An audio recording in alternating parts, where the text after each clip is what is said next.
रिश्ते वो नहीं जो हालात बदलने पर टूट जाए, रिश्ते वो हैं जो हर मुश्किल के बाद और मजबूत हो जाए। और यही कहानी है भारत और रूस की। जब दुनिया ने रूस पर पाबंदियां लगाई, जब पश्चिमी देशों ने धमकियां दी, तब भी भारत ने रूस से तेल खरीदना बंद नहीं किया, क्योंकि ये रिश्ता सिर्फ व्यापार का नहीं, भरोसे और साझेदारी का है। भारत में रूस के राजदूत डेनिस अलीपोव ने इकोनॉमिक टाइम्स से बातचीत के दौरान कहा कि रूस भारत को तेल की सप्लाई में सबसे भरोसेमंद पार्टनर साबित हुआ है।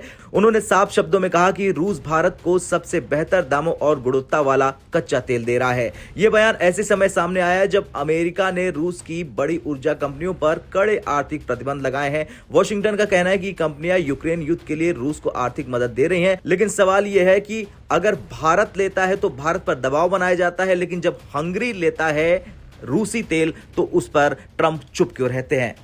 और सवाल यह भी है, क्या इन प्रतिबंधों से भारत और रूस के बीच ऊर्जा का रिश्ता कमजोर पड़ेगा? जवाब है नहीं, बिल्कुल नहीं, क्योंकि ये कोई छोटा रिश्ता नहीं है। भारत के कुल कच्चे तेल के आयात का लगभग 60% इन्हीं दो रूसी कंपनियों से आता है। यानी कि अगर ये सप्लाई रुकती है तो भारत की ऊर्जा सुरक्षा पर सीधा असर पड़ जाएगा। भारत के लिए ये सिर्फ एक आर्थिक नहीं बल्कि कूटनीतिक चुनौती भी है, क्योंकि एक तरफ अमेरिका और यूरोप है और दूसरी तरफ रूस, जो भारत का दशकों पुराना साझेदार है। लेकिन भारत ने यहां भी अपनी नीति स्पष्ट रखी, राष्ट्रहित सर्वोपरि। भारत ने पश्चिमी देशों के एक तरफा प्रतिबंधों का समर्थन नहीं किया। फिर भी कई भारतीय कंपनियां जो अमेरिका या यूरोप के बाजार से जुड़ी हैं, वे अब रूस के साथ काम करने में सावधानी बरत रही हैं।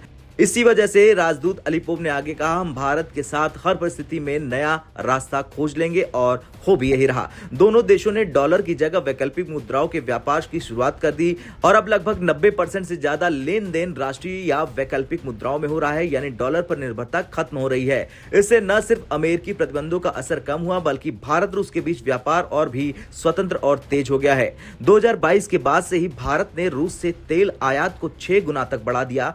आज रूसी तेल भारत के कुल आयात का 1/3 से ज्यादा है। इससे न केवल भारत की ऊर्जा जरूरतें पूरी हुई, बल्कि देश को सस्ते दामों पर तेल मिला, जिससे महंगाई पर भी नियंत्रण बना रहा।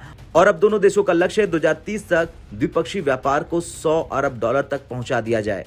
अमेरिका लगातार चाहता है कि भारत रूस से तेल आयात घटाए, लेकिन भारत का जवाब हमेशा स्पष्ट रहा, हम अपने हित में फैसले लेंगे, किसी और के कहने पर नहीं। भारत के विदेश मंत्री डॉक्टर एस जयशंकर ने भी पहले ही कह दिया था कि अगर यूरोप अपने हित में रूस से गैस खरीद सकता है तो भारत को भी अपने हित में तेल खरीदने का पूरा अधिकार है। यह बयान सिर्फ शब्द नहीं बल्कि भारत की स्वतंत्र विदेश नीति का प्रतीक है। अलीपोव ने आगे कहा कि पहले भी कई बार हमारी साझेदारी को तोड़ने की कोशिश की गई, लेकिन हर बार हम और मजबूत होकर लौटे। ये वही साझेदारी है जिसने सोवियत काल से लेकर आज तक हर संकट में एक दूसरे का साथ निभाया, चाहे वो रक्षा सौदे हो, परमाणु ऊर्जा परियोजनाएं हो या फिर आज का ऊर्जा व्यापार। रूस का साफ संदेश है कि भारत सिर्फ एक ग्राहक नहीं बल्कि रणनीतिक साझेदार है, और आने वाले सालों में दोनों देश मिलकर ऊर्जा सुरक्षा और आर्थिक स्थिरता का नया मॉडल पेश करेंगे। खैर, जब दोस्ती नींव में हो तो तूफान भी इमारत को हिला नहीं पाता, और अब ये बात यूरोप और अमेरिका को अच्छे तरह से समझ लेना चाहिए।